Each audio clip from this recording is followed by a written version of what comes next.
بسم اللہ الرحمن الرحیم۔ تمام دیکھنے اور سننے والوں کو السلام علیکم۔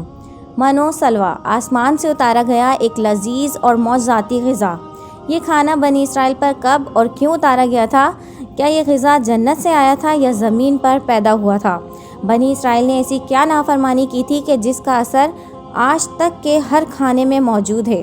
جب اللہ نے قوم بنی اسرائیل کو مصر سے نکالا اور فرعون سے نجات دے دی تو بنی اسرائیل نے حضرت موسیٰ علیہ السلام کی رہنمائی میں بحر احرم کو پار کیا اور فرعون اپنے لشکر سمیت سمندر میں غرق ہو گیا۔ جب حضرت موسیٰ علیہ السلام کو کچھ اطمینان نصیب ہو گیا تو اللہ تعالیٰ کا حکم ہوا کہ آپ بنی اسرائیل کے اس لشکر کو لے کر ارض مقدس یعنی شام میں داخل ہو جائیں، جس مقدس سرزمین کا وعدہ بنی اسرائیل سے کیا گیا تھا اور جو انہیں عطا کی جانے والی تھی۔ لیکن اس وقت ارض مقدس پر قوم عمالقہ کا قبضہ تھا، جو بدترین کفار تھے اور بہت طاقتور جنگجو اور نہایت ہی ظالم لوگ تھے۔ حضرت موسیٰ علیہ السلام بنی اسرائیل کو ہمراہ لے کر عمالقہ سے جنگ کے لیے روانہ ہوئے، جن کی تعداد 6 لاکھ تھی۔ لیکن جب یہ لوگ ارض مقدس کے قریب پہنچے تو ان کے دل میں خوف طاری ہو گیا اور بزدلی پیدا ہوئی۔ انہوں نے حضرت موسیٰ علیہ السلام سے کہا، اس شہر میں جبارین ہیں جو بہت زور آور اور زبردست ہیں، لہٰذا جب تک یہ لوگ اس شہر میں رہیں گے ہم ہرگز داخل نہ ہوں گے۔ یہاں تک کہ بنی اسرائیل نے حضرت موسیٰ علیہ السلام سے یہ کہہ دیا کہ اے موسیٰ، آپ اور آپ کا خدا جا کر اس زبردست قوم سے جنگ کرے، ہم تو یہیں بیٹھے رہیں گے۔ ان کے اس رویے سے حضرت موسیٰ علیہ السلام کو بہت صدمہ ہوا، لہٰذا اللہ نے انہیں یہ سزا دی کہ جس وادی میں انہوں نے پڑاؤ ڈالا تھا وہاں 40 سالوں تک وہ لوگ بھٹکتے رہے مگر اس سے باہر نہ نکل سکے۔ اس میدان کا نام میدان ٹیا تھا، جو 27 میل کے رقبے پر مشتمل تھا، اور روایتوں میں ہے کہ بنی اسرائیل کے لوگ سامان اٹھا کر چلتے کہ سارا دن بعد رات ایک جگہ پہنچتے اور جب صبح ہوتی تو وہ وہیں موجود ہوتے جہاں سے وہ چلے تھے۔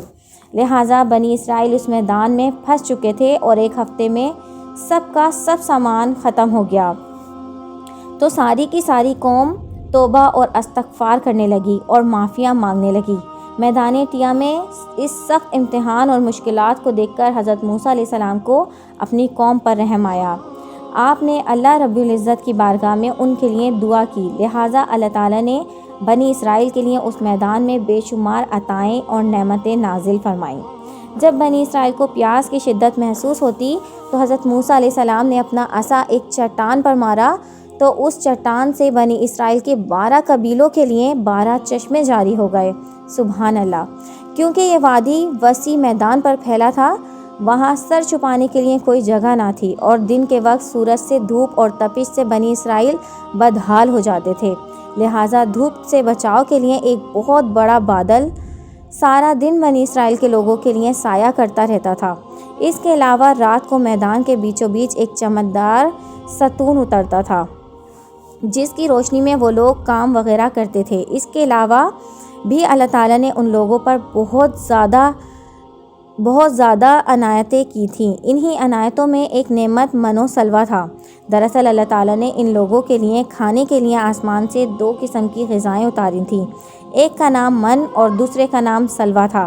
من شہد جیسی میٹھی چیز تھی۔ انجیل کے کتاب خروج میں لکھا ہے کہ جب وہ شبنم سوکھ گئی تو انہوں نے دیکھا کہ میدان میں چھوٹی چھوٹی گول چیزیں پڑی ہیں جیسا کہ پالے کے دانے ہوتے ہیں۔ بنی اسرائیل اسے دیکھ کر کہنے لگے، من یعنی یہ کیا ہے؟ تب حضرت موسیٰ علیہ السلام نے ان سے کہا کہ یہ وہی غذا ہے جو خدا نے تمہیں کھانے کے لیے بھیجی ہے، اور اس نے تجھ کو پہلے آزمائش میں ڈالا اور تجھے بھوکا رکھا، پھر وہ من بھیجا جسے تو اور تیرے باپ دادا بھی نہ جانتے تھے، تجھے کھلایا تاکہ تجھ کو سکھائے کہ انسان صرف روٹی پر ہی نہیں زندہ رہ سکتا۔ من دراصل ایک شبنمی گوند تھا جس کا ذائقہ شہد جیسا تھا۔ یہ گوند وہاں کے پیڑ پودوں کے پتوں پر جمع ہو جاتا تھا اور بنی اسرائیل اسے روز صبح سویرے جمع کر کے کھا لیتے۔ جو تقریباً ایک شخص کے لیے 40 کلو اترتی تھی۔ جو شخص اس وقت سویا رہتا تھا وہ اس دن کی خوراک سے محروم رہتا تھا۔ اور سلوہ ایک قسم کا پرندہ تھا جسے بٹیر کہتے ہیں۔ جب شام کے وقت جنوب کی طرف سے ہوائیں چل رہی ہوتی تھیں تو ان پرندوں کے ہجوم بنی اسرائیل کے خیموں کے قریب آ کر بیٹھ جاتے، لہٰذا وہ لوگ انہیں بآسانی پکڑ لیتے اور بھون کر کھایا کرتے تھے۔ من و سلویٰ ایسا کھانا تھا جو انتہائی آسانی سے ہضم ہو جاتا تھا، رنگ، خوشبو اور ذائقے میں بے مثال تھا۔ اس کے علاوہ بنی اسرائیل پر اللہ تعالیٰ کی طرف سے یہ معجزہ بھی ہوا کہ ان کے بال اور ناخن بڑھتے نہیں تھے۔ اس کے علاوہ بنی اسرائیل کے نہ کبھی کپڑے خراب ہوتے اور نہ میلے ہوتے اور نہ کبھی پھٹتے، اور ان کے بچوں کی بھی پیدائش ہوتی تو ان کے جسم پر قدرتی لباس ہوتا جو جسم کے ساتھ ساتھ ہی بڑا ہوتا جاتا تھا۔ اس طرح اس وادی طیٰ میں بنی اسرائیل من و سلویٰ ان چشموں کے سہارے ایک بہترین زندگی گزار رہے تھے۔ حضرت موسیٰ علیہ السلام کا یہ حکم تھا کہ روزانہ تم لوگ من و سلویٰ کو کھا لیا کرو اور کل کے لیے ہرگز اس کا ذخیرہ نہ کرنا۔ مگر بعض لوگوں کو یہ ڈر لگنے لگا کہ اگر کسی دن من و سلویٰ نہ اترا تو ہم لوگ اس چٹیل میدان میں بھوکے مر جائیں گے۔ چنانچہ ان لوگوں نے من و سلوے میں سے کچھ چھپا کر کل کے لیے رکھ لیا، لہٰذا نبی کی نافرمانی کرنے پر ایسی نحوست پھیل گئی کہ جو کچھ لوگوں نے کل کے لیے جمع کیا تھا وہ سب کا سب سڑ گیا اور آئندہ کے لیے اس کا اترنا بھی بند ہو گیا۔ لہٰذا احادیث مبارکہ میں حضرت محمد مصطفیٰ صلی اللہ علیہ وآلہ وسلم نے فرمایا ہے کہ بنی اسرائیل نہ ہوتے تو نہ کھانا کبھی سڑتا اور نہ گوشت کبھی سڑتا۔ کھانے کا خراب ہونا اور گوشت کا سڑنا اسی تاریخ سے شروع ہوا ہے، اور نہ اس سے پہلے کبھی نہ کھانا بگڑتا تھا اور نہ گوشت سڑتا تھا۔ دنیا میں مختلف قوموں اور مذاہب میں بھی آسمان سے اترنے والی غذاؤں کا ذکر ملتا ہے۔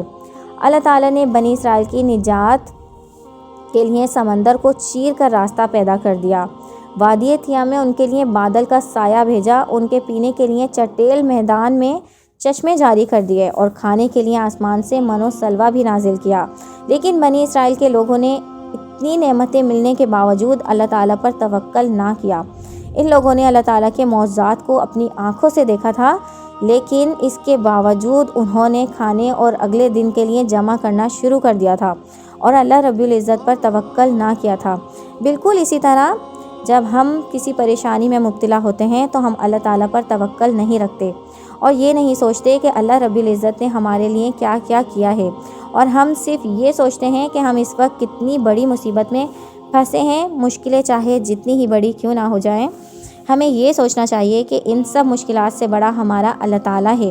اسی طرح رزق کے لیے ہمیں آنے والے دنوں کے لیے فکر کرنے کی ضرورت نہیں ہے، کیونکہ اللہ تعالیٰ پر بھروسہ کرنے والوں کو وہ غیب سے رزق عطا کرتا ہے۔ اگر آپ کو یہ واقعہ پسند آیا ہو تو پلیز میرے چینل کو لائک، شیئر اینڈ سبسکرائب۔ اپنے دوستوں کے ساتھ یہ واقعہ لازمی شیئر کریں۔ Thanks for watching. اللہ حافظ۔